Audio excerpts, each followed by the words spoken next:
Thank you for coming today.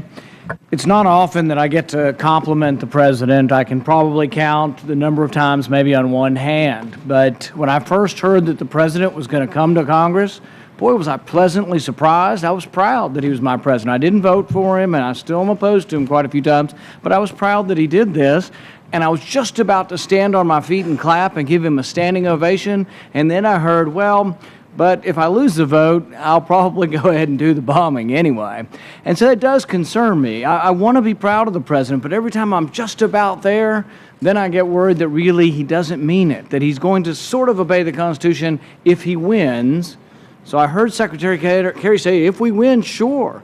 But if we lose, what? I mean, make me proud today, Secretary Kerry. Stand up for us and say, you're going to obey the Constitution, and if we vote you down, which is unlikely, by the way, but if we do, you would go with what the people say through their Congress, and you wouldn't go forward with a war that your Congress votes against. Can you give me a better answer, Secretary Kerry? I can't give you a different answer than the one I gave you. I don't know what the President's decision is, but I will tell you this, it ought to make you proud because he still has the constitutional authority, and he would be in keeping with the Constitution. Well, I disagree with you there. I don't believe he has the constitutional authority. I think Congress has this. Madison was very explicit. When he wrote the Federalist Papers, he wrote that history supposes, or the Constitution supposes what history demonstrates, that the executive is the branch most likely to go to war, and therefore the Constitution vested that power in the Congress. It's explicit and runs throughout all of Madison's writings. This power is a congressional power, and it is not an executive power. They didn't say big war, small war. They didn't say boots on the ground, not boots on the ground. They said declare war. Ask the people on the ships launching the missiles whether they're involved with war or not. If we do not say that the Constitution applies, if we do not say explicitly that we will abide by this vote, you're making a joke of us. You're making us into theater. And so we play constitutional theater for the President. If this is real, you will abide by the verdict of Congress. You're probably going to win. Just go ahead and say it's real, and let's have a real debate in this country and not a meaningless debate that in the end you lose and you say, oh, well, we had the authority anyway. We're going to go ahead and go to war anyway. A couple of items. Senator, I assure you there's nothing meaningless, and there is everything real. Only if you adhere to what we vote on. Only if our vote makes a difference. Only if our vote is binding is it meaningful. And I will leave to the man who was elected to be President of the United States the responsibility for telling you what his decision is if and when that moment came. But the President intends to win this vote, and he's not going to make prior announcements. We've had a lot of discussion about, whether or not we're going to make the world safer with this. Somehow we're going to have less chemical weapons. But I think that's an open question.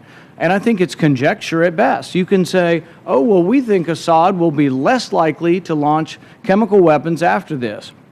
We may be able to degrade his capacity somewhat. He's got 1,000 tons. We're going to wipe it out. Most reports I hear say we're not even probably going to directly bomb chemical weapons because of what might happen to the surrounding population. So my guess is he still will have the ability. Most people say Assad acted very illogically. Why would he release chemical weapons on his own people when it brought the anger and enmity of the entire world? So he's already acting irrationally or illogically. Now we're going to deter him, and he's going to act in a rational manner. I think it's equally likely that he either does it again or he doesn't do it. I don't think you can say for certain which is better. I don't know that we can say that by attacking them, he's not going to launch another chemical attack. Will the region, I got a few of them, then I'll stop. Will the region be more stable or less stable? We all say we want stability in the Middle East, and stability in the Middle East is a national interest for our country. Will it be more stable or less stable? I frankly think there are equal arguments on both sides of that. Will Israel be more likely to suffer an attack on them, a gas attack or otherwise, or less likely? I think there's a valid argument for saying they'll be more likely to suffer an attack if we do this. Will Russia be more likely or less likely to supply more arms or get more heavily involved in this? I think there's a valid argument that they may become more likely to be involved. Iran, more likely or less likely to be involved with this? If Iran gets involved, more likely or less likely that Israel launches a reprisal attack on Iran. There are all kinds of unknowns that I can't tell you absolutely the answer, and neither can you, But I think there's a reasonable argument, but the world may be less stable because of this, and that it may not deter any chemical weapons attack. So what I would ask is, how are we to know? How are we to go home? I haven't had one person come up to me and say they're for this war. Not one person. We get calls by the thousands. Nobody's calling in favor of this war. I didn't meet one. I was home all month. I went to 40 cities. I didn't have one person come up and say, do they all agree it's a horrendous thing? Yes, we all agree that chemical attack's a horrendous thing, but people are not excited about getting involved. They also don't think it's going to work. And they're skeptical of what will occur with this. But I'd appreciate your response and try to reassure the rest of us, one, that the vote is meaningful and valid, that you'd adhere to it, and also that you're convinced that all of these different items will be better, not worse, by this attack.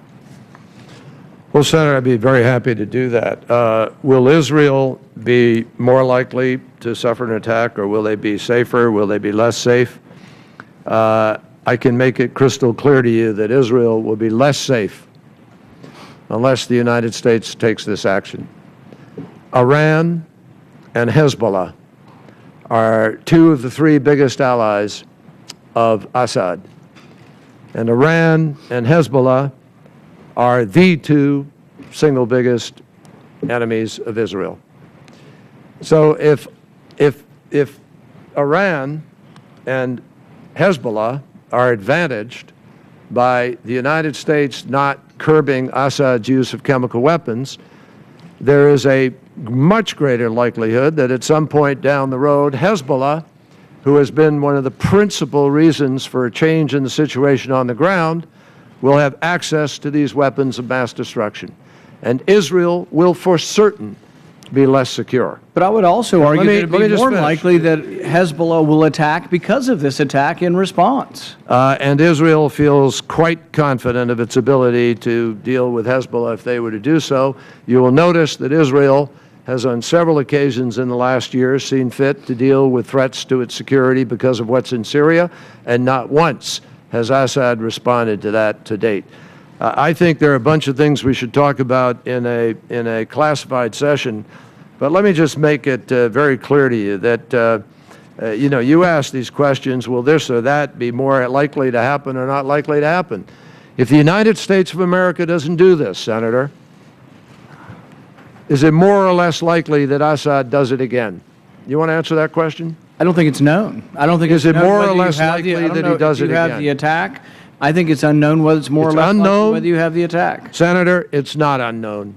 If the United States of America doesn't hold him accountable on this with our allies and friends, it's a guarantee Assad will do it again. A guarantee. And I urge you to go to the classified briefing and learn that.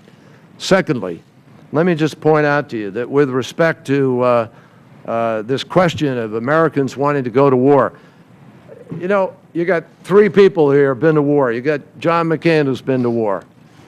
There's not one of us who doesn't understand what going to war means, and we don't want to go to war. We don't believe we are going to war in the classic sense of taking American troops and America to war.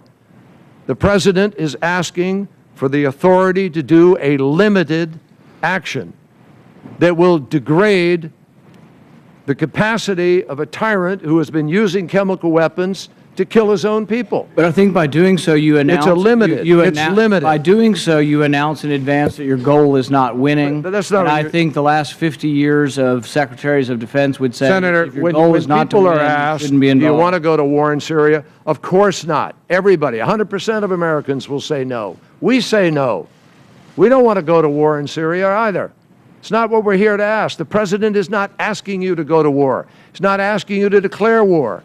He's not asking you to send one American troop to war.